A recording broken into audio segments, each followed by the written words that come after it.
I'm on a mission, set off by Victor's challenge and with a healthy dose of my own inspiration. And only weird things can happen from there.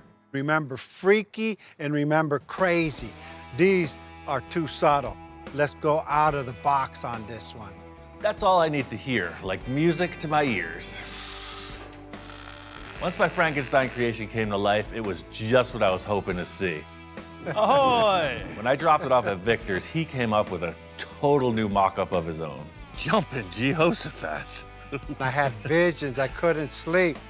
Victor says he needs a little more time to think through his enhancements, but in the meantime, he's got something else he wants me to take a look at. Only at the Cacho residence is one drag boat spectacle not enough. Another project. Yeah, this is actually my nephew Vinny's car. He told me, hey, Uncle, can I leave my car in your yard for about a month? I'm gonna do some work to it. So this is a year later, and it's just sitting there. Oh, Check cool. this out. I recognize that as a '54 Chevy Bel Air. Hard top. Hard top, nice. Yeah, it looks great. No cancer in the rocker panels. The floors are there. This is a clean car, man. I've known Vince for over 15 years. You know, he's always around Victor's place, and we've collaborated on a few projects in the past. He did all the body work, the engine, transmission, the wiring.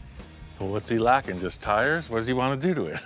He's out of town for about 3 weeks to a month. And he asked me if I could get you down here, and he's always wanted Ian to build something for him. Yeah, he just wants to slam it on the ground. I mean, he's really conservative. But you know what? He's a Cacho, and I'm a Cacho. There's no way it could be subtle. I think it's starting to sound a bit like a commercial jingle. You're a Cacho, he's a Cacho.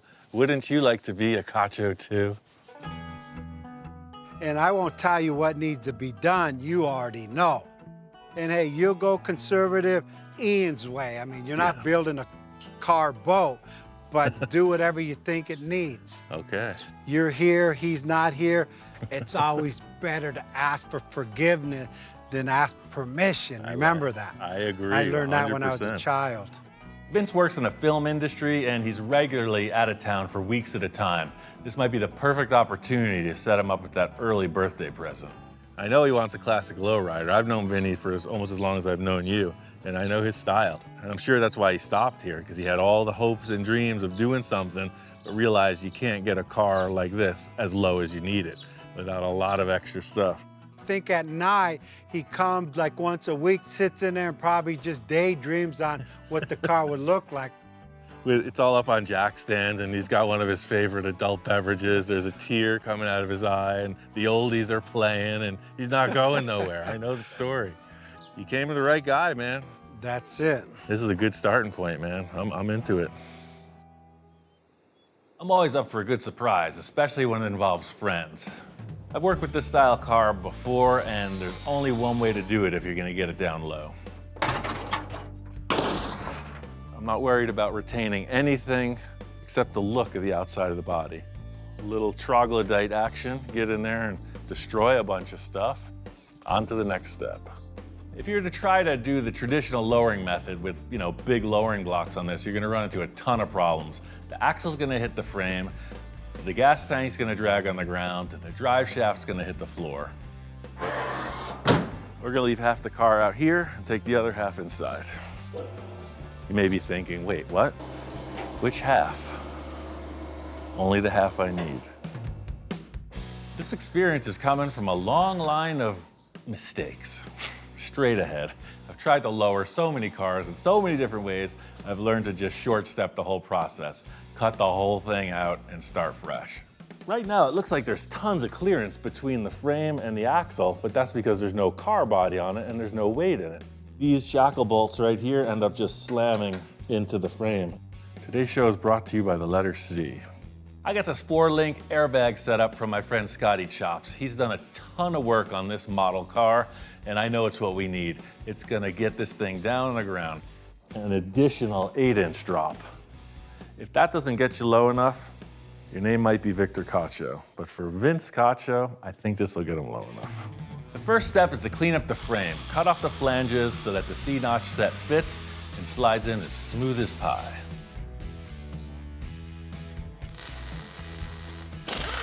Next step is this top cap. Just have to trim that down a little bit and weld it on. And I'm just gonna put one cross brace here, and then I can cut the frame out. There's nothing I love more than jumping headfirst into a project. Aha! Let's see what kind of rabbits I can pull out of this hat. Another day in paradise at Rancho Roussel, cranking out the low and slow. So the next step is the four-link. In addition to those C-notches, I ordered this kit. The whole mission here is to get this car as low as possible and to make it handle better than it ever did. And then the airbags, of course, are gonna let you raise it up and set the ride height to where you want it. This four-link comes as a kit. It's designed for pretty much anything, so it's gotta be customized and fit up to this specific job. This really explains why I have these funny bends in this part of the link. See, all of these bushings are now parallel. That way, as the axle rises, there's no binding. And this is where it always starts to get complicated as you start stacking parts. So this tube will be in the way of any kind of cross member to support that, so I'm gonna have to create some kind of a little perch. At this point in my career, I've messed up a ton of stuff in the past, so now it's kind of like I overbuild most everything that could potentially fail. One reason I'm using this extra strong material is, this car was never designed to lay on the ground or drag around on the street, so that's part of the thing. It's like, what could this confront that this bracket might need extra strength to hold up to? Everything about it operates as it should. The old double jack technique, just another trick from the one-man shop. It's the perfect way to set up a four-link suspension and see how it works. The leaf spring did a twofold thing. It attached the axle to the chassis and suspended the car. These links only attach the axle to the chassis. We need some suspense. In case you're not familiar with them, that's why they're called airbags. Vince wants a car, lays on the ground, and gets up and drives. This'll do it. I think the airbag suspension really took precedence maybe in the mid-90s or so. I mean, they've been around for a long time, but they got mass-produced, and the switches, the valves, the lines, everything has really been so mass-produced and refined. Nowadays, it's pretty much bulletproof. Right on cue, I can hear rapping of paws on the door. Right this way, ladies and gentlemen. There must be some kind of a barometric pressure change when structural welding is going on. Low and slow, just the way you like it. Because as soon as I'm done, the inspection commences. Airbags, four-link, C-notch, all your favorite stuff. I might as well be talking dog treats and fuzzy dog beds. I haven't seen dudes smile this much since Lil came to town. There might finally be some redemption for all my hard work. I mean, it's a natural thing. There's no controversy. Whenever I do a lowered car like this, he's like, this dog's got a one-track mind. He's talking about, why can't we do this every day? It's all about variety, man. Stay the course. Here, check this out. Goes up, and it goes down. I've done off-road stuff. I've done tall stuff. I've done boat stuff. Nothing thrills him like a good lowrider. Do you approve? Haha, do you approve? All right. I should go buy a lottery ticket. Today is my lucky day. I've never seen the four-paw approval. On to the next. We're making good progress on this 54, but before we get in any deeper, I just wanted to text a little with Vince, send him some photos just to make sure we're on the same page. All right, that's what I wanted to hear. He says, yeah, man, do your thing. For this next setup, I asked my buddy Alan to come by and give me a hand. Alan and I did a quick walk around the car, and I got him up to speed on the vibe of the project so we could hit the ground running. Nice. I like that. I've known Alan for a while, and we've worked on some weird projects together, so I feel like I owe it to him to let him get into his jam. He's a consummate sheet metal former and welder. Broaden your horizons. You're doing a little carpentry, right? You're doing some fiberglass. You're doing upholstery. I'm learning. Right. I'm learning and pushing. You know, he's telling me I could do whatever I want, right, to make it full custom. So of course, lowering it was the natural. But I want to chop the top on this. And I know you've done a whole bunch. Yeah. Now you know. I told you it was right up your alley. You know I love to chop me some tops. Exactly. Confess, I've never worked on a 54 hard top.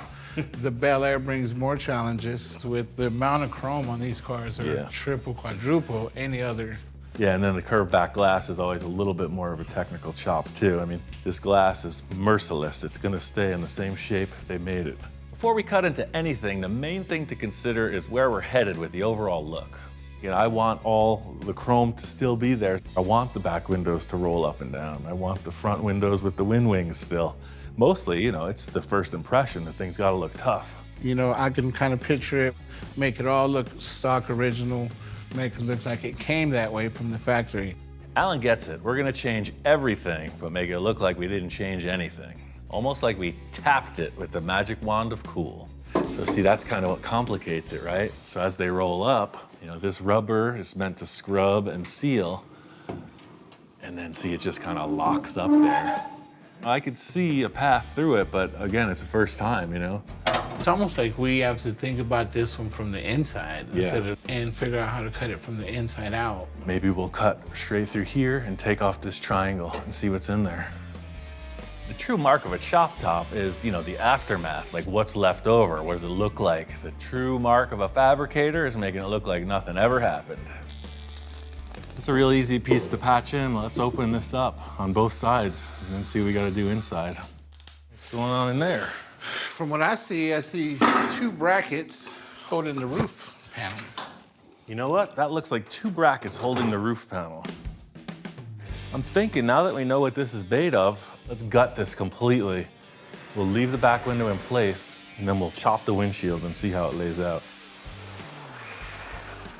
I think we are disconnected. We just got to figure out how much we want to chop this thing. Let's throw this bridge across the doors. The moment of truth is upon us. How much are we going to cut? Who's in the shop today? Mr. Subtle, Dr. Jekyll, or Mr. Hyde? Chop at will. This is where a second set of hands comes in handy, like Alan's hands. They're pretty handy. I don't know, what do you think? I dig the 2-inch. I really do. From the front, the windshield, I think the 2-inch looks great. Oh yeah, 2 inches in the front looks perfect. Then we come to the rear. Always that. I mean, that's pretty interesting. Like, we could almost just shut it, right? So if we cut it here and just cut it here and just let it slide down. Thing with Alan, no discussion needed. We both have our eyes on the end game and we're going for it. I enjoy that style of working because, believe it or not, I don't like to talk. You'd never know that by watching this interview, but, well, let's pop that roof off and let's get in here and clearance all this stuff out. Now it's just that small matter of making it all look convincing. Aha! Gnarly! Dude, that works. Dude, look at that, wow. Man, that looks freaking awesome.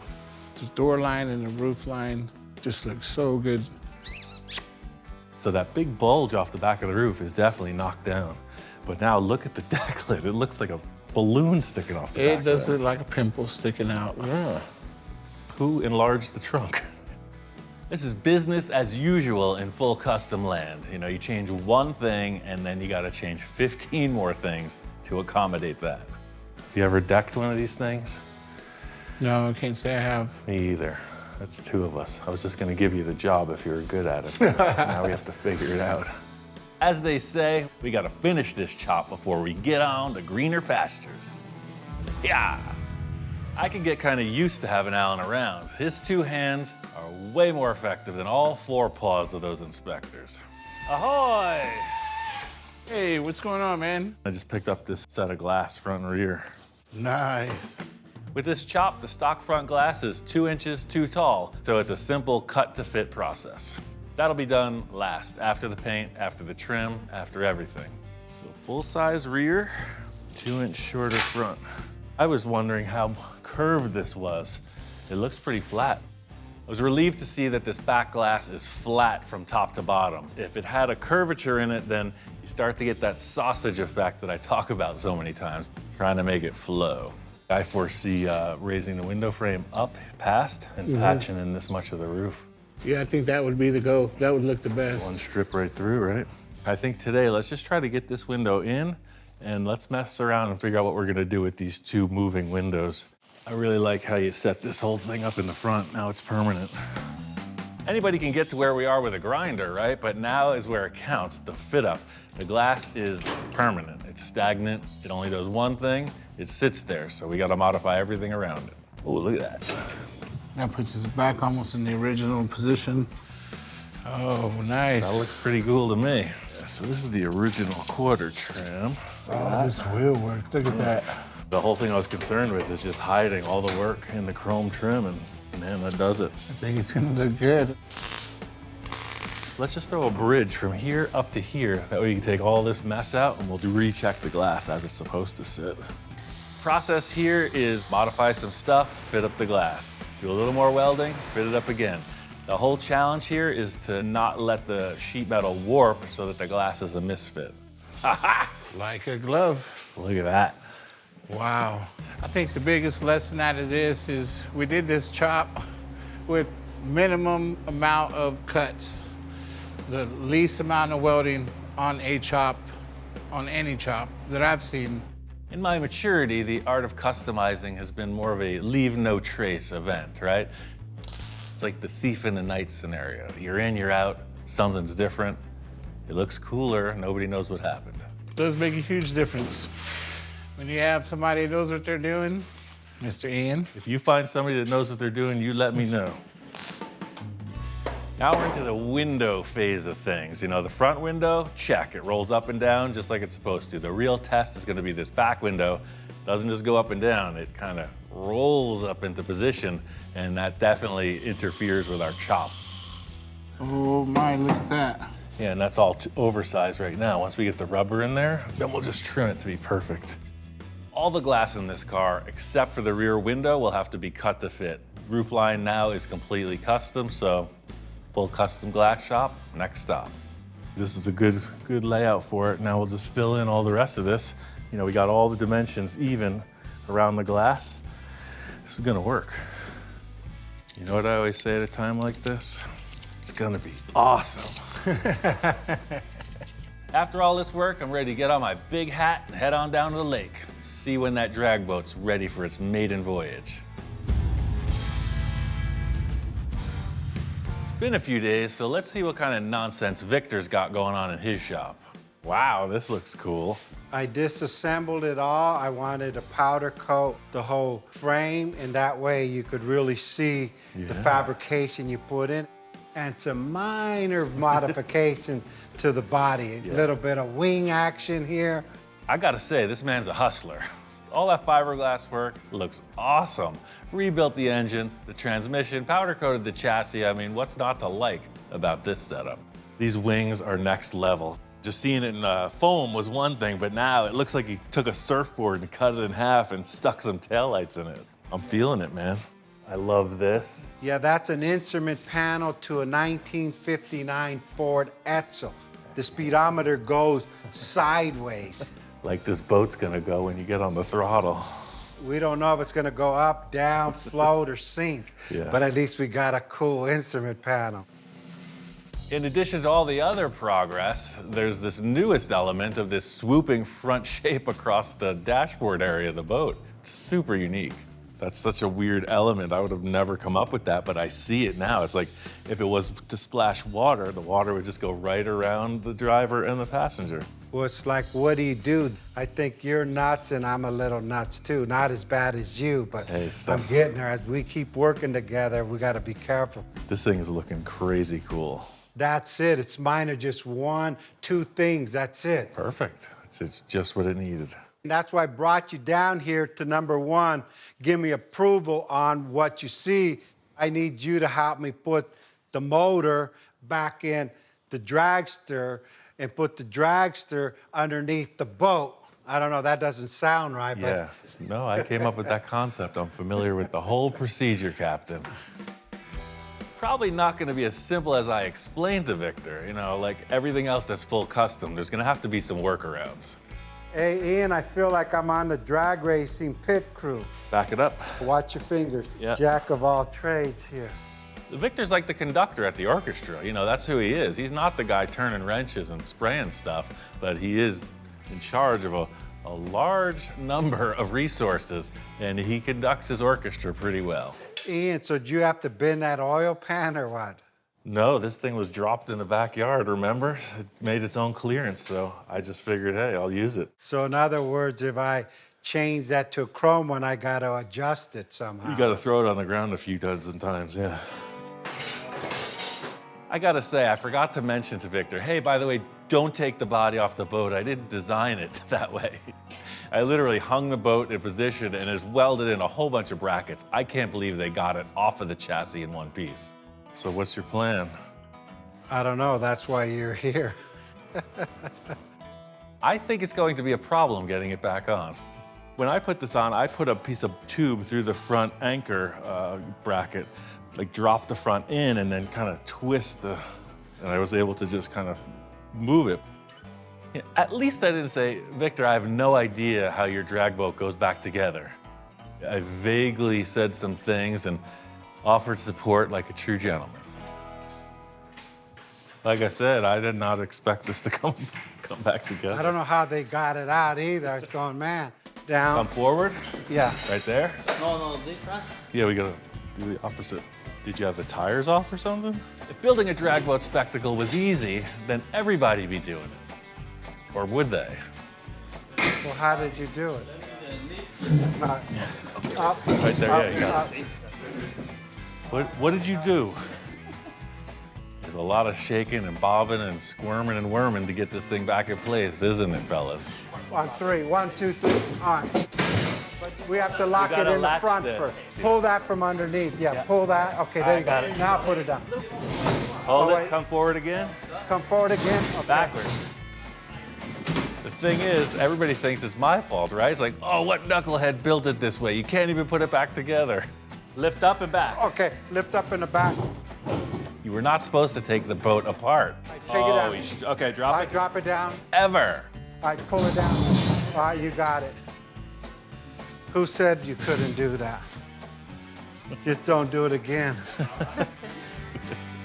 All right, are you guys ready? I'm ready. Hell yes. I got my captain hat on. Amongst the struggle, it's great to see Victor keeping the spirit alive. Good job. That's what it's all about. Rally the troops, keep the morale high, stay the course.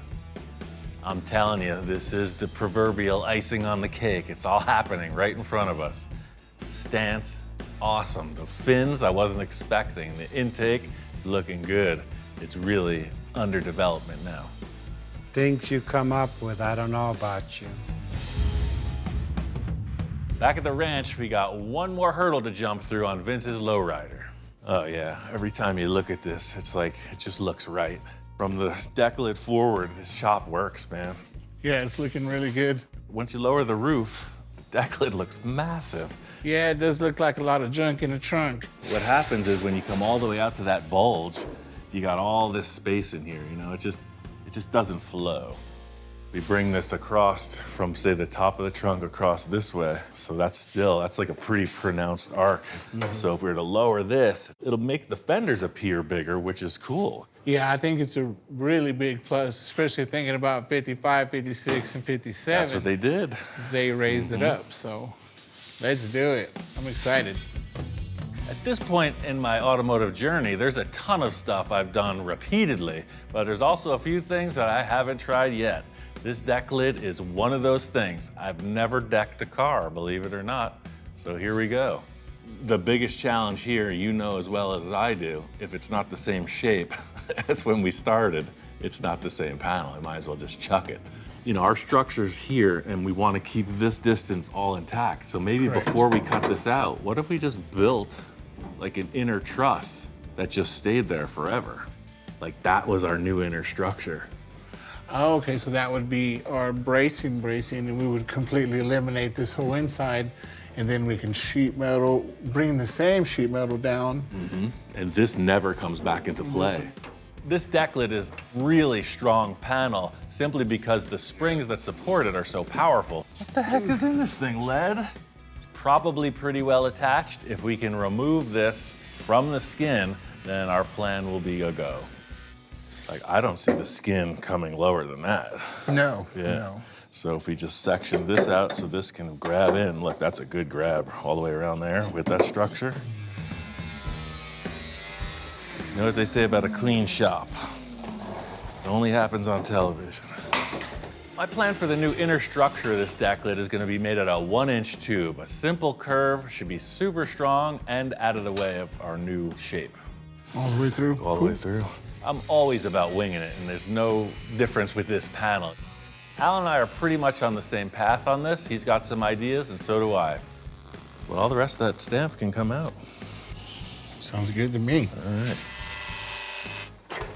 That's the thing about all these old cars. They've got stories, and you know, they say dead men tell no tales. Well, dead cars don't either. Something happened here. All right, let's see how it looks. All right, there we go. How far down are you thinking? You're talking about some kind of like smile cut or something? Or we're gonna have to start from the top of the deck lid and come back and maybe do like a smile. That way we could just bring this down. Yeah, like maybe at the apex of this curve, huh? Like if you're going from here to here. Meet up our flat spot here with a nice radius right in the center of our big hump. That's right, folks. He'd like to meet up the center of the radius in the middle of the big hump. Alan's plan sounds pretty good to me. I've started with way more harebrained schemes than this. The whole idea with this grid on the back of the deck lid is simply to keep it in line. This panel is so flat and bland, it's gonna be easy when we reassemble it if it was just a little bit down on one side. Just don't wanna end up with one side of the trunk being a ½ inch higher than the other. So as long as these lines remain parallel by the straight edge, we're in line. You know the pressure's on when I start popping these seltzers one after the other, man. The cut on this deck lid is pretty important because with a shape like this, as it comes together, you want it to overlap itself. You don't want something to happen where they mismatch and you have to put in a filler piece. So we're trying not to add any metal to this, so the cut's gotta count. So we're about 1.25 inches below sea level. What does it look like from the sides? It's better, but I want it betterer. This is the critical moment, right? This is the decision. Cut it more, cut it less, does it match the chop? Is it right? How far do we need to go, Alan? How far? Now it's starting to flow. Really exaggerates those fenders now. I mean, what a difference. Does it really? Oh, wow. Man, I don't know. I don't know, man. What do you think? Whenever I'm looking at something, it's like, man, does it look like, oh, it would have been better if he went a little bit in a different direction, right? That's what I'm thinking about. It's like, does it look like it's, oh, he was a little nervous? Or did it look like, yeah, he went for it? So I'm that guy where I need to like push it further. And I don't want to make it to look too cartoony, but I gotta tell you, I'm that guy. I don't know, man. I think you're there. What are you thinking? Let's just see how it lays in with that stress off of it.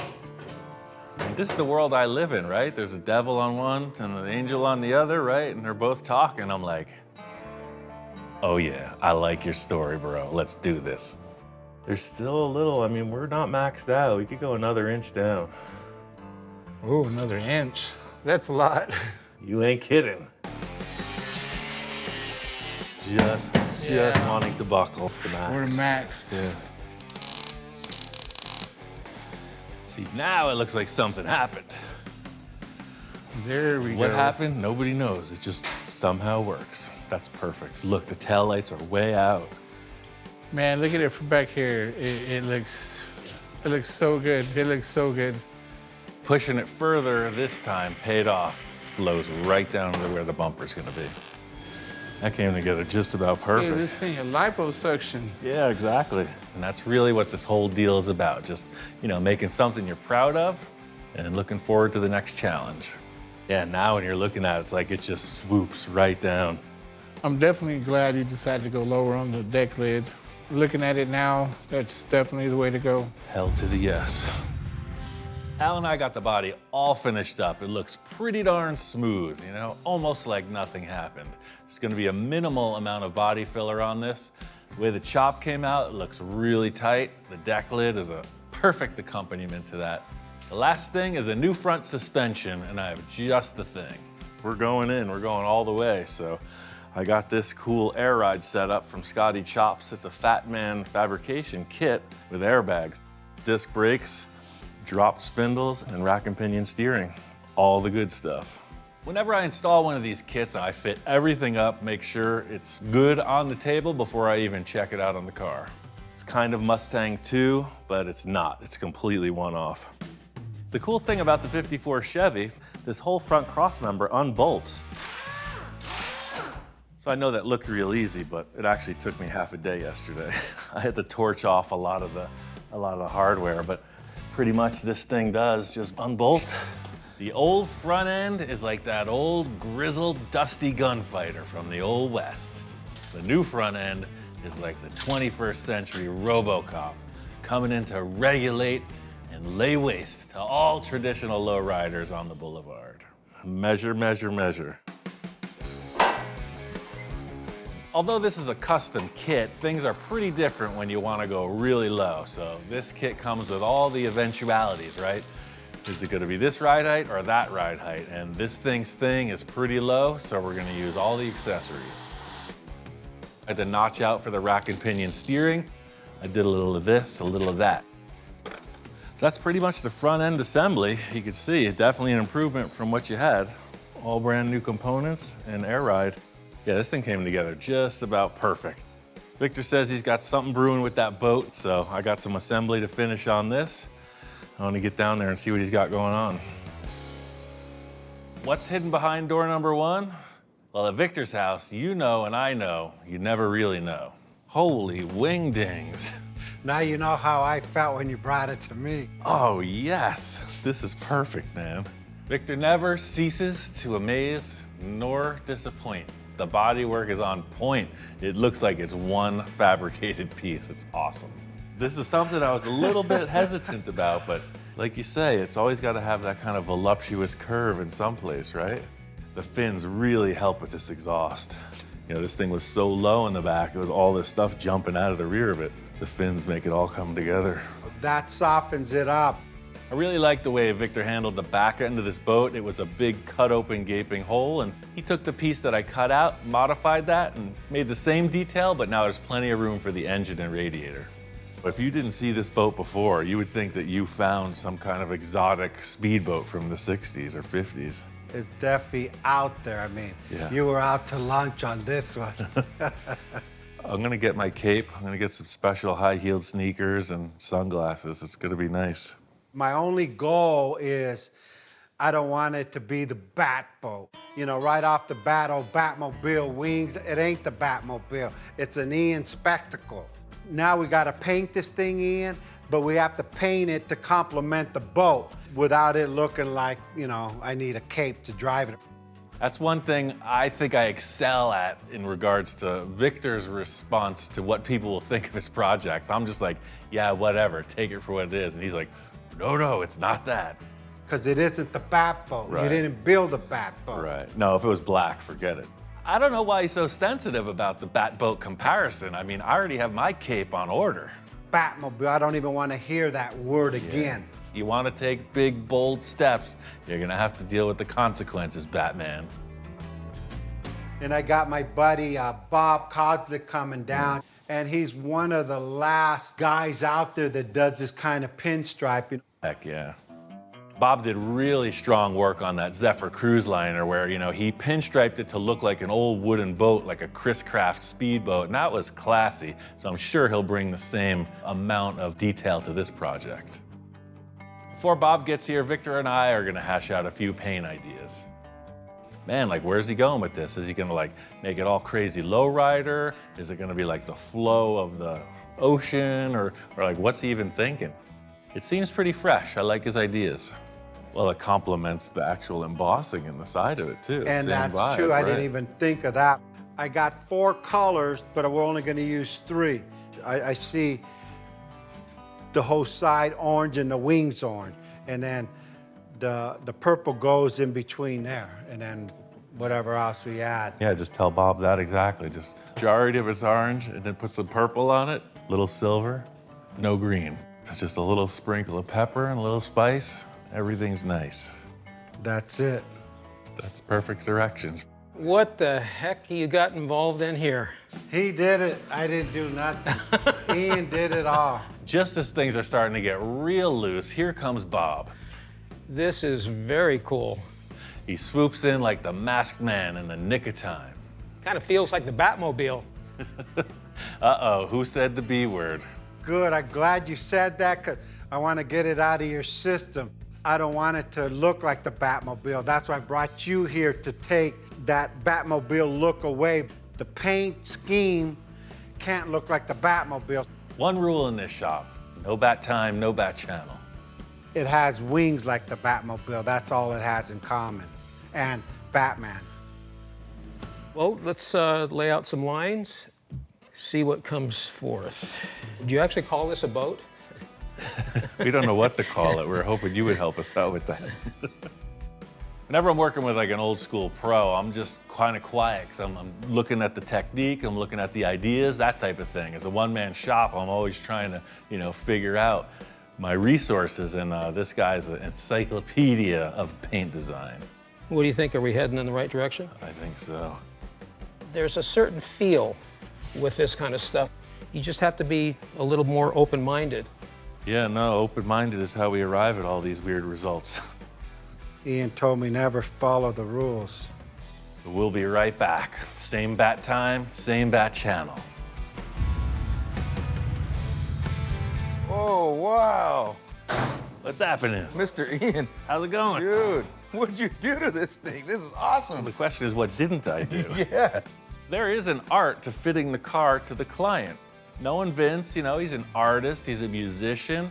He's got style, right? Nice. He can't be driving no clapped out stock 54 Chevy. No, this looks great, man. This is my dream car.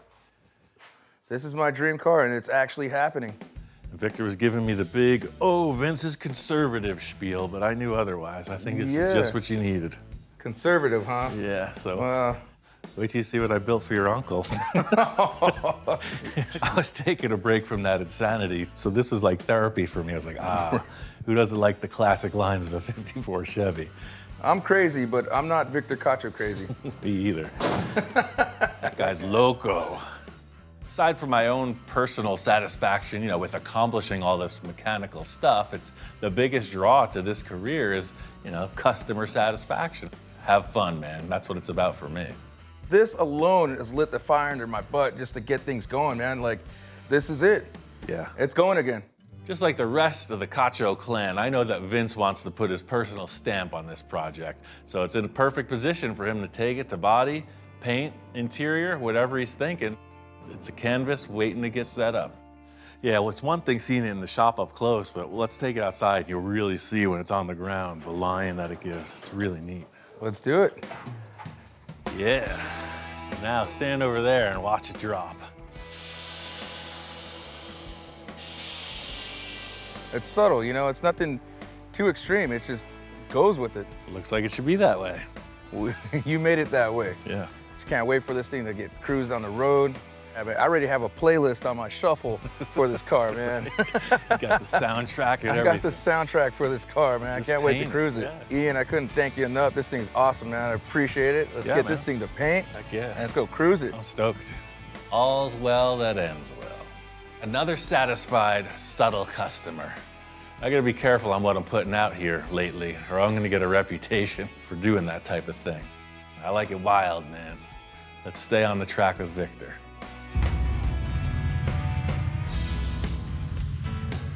As the song goes, I've been through the desert on a boat with no name, and this fits the bill perfectly. You brought me crazy, I give you crazy back, man. What the heck have you done? This is out of control. I love it. I had to bring you out in the desert where the aliens hang out because this just ain't right. Something's going on here. Our minds are drifting. Walking up on this thing, it's a complete freak show. It's everything I could have imagined and more. Victor took it over the top. I mean, my concept was something, and he just went super double, triple extra on it. I don't know what to say. It's kind of next level. Subtle crazy. Crazy. It's crazy. It kind of sounds like it looks.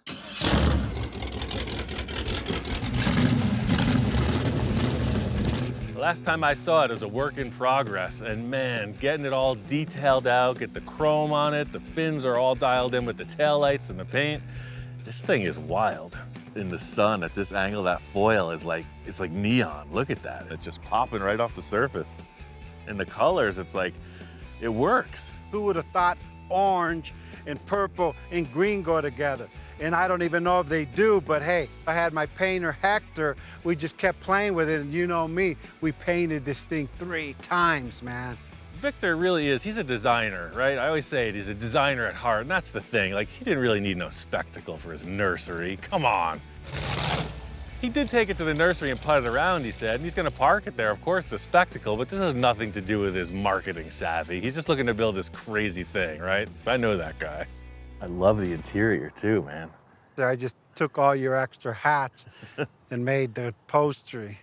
Super, super deluxe. People are gonna love it and people are gonna hate it. So hey, it is what it is, huh? Oh yeah, I don't hate it at all. I mean, having it all there with all the shiny and all the fins and the paint, it's too much. It's definitely not the bat boat. I mean, the B word. It's definitely its own thing. Well, you ready to take it for a test drive? I told you, you're driving it for the first time. You don't gotta ask me twice. Co-pilot ready for takeoff. We don't need hats where we're going. Yeehaw! I think Victor was really digging it. You know, it's always a thing when you're building something, you never really have the time to step back. So I think this was good for him because he was like entrenched, right? They were doing all the stuff to finish it. So for him to get in the passenger seat and just cruise it, I think he felt really good about it. Hey, Put that over there. It's nice. Nice ride. I think we need a steering wheel. This is exactly like being on a boat on the water, except you're out on the concrete. It's the same feeling. Open air, you're just cruising along. Power's there. You know, the drive line through the V-drive, it handles it well. It's a mover. It's a lot like being out on the lake, man. Feel the breeze, Awesome. the water hit your face. Love it. It doesn't fit into a class of vehicle at all. So, you know, Victor's saying a spectacle, I'm saying cartoon car, just not like anything. There's only one of them in the world. That's the cool thing about it. Call it a success, man.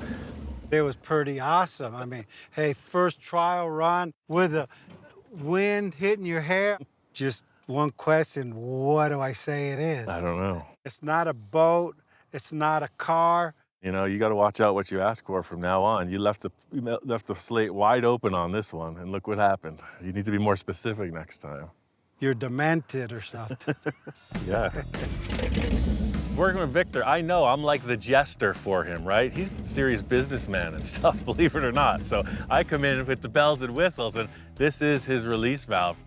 He really digs it. We work great together, you know, and he comes through every time.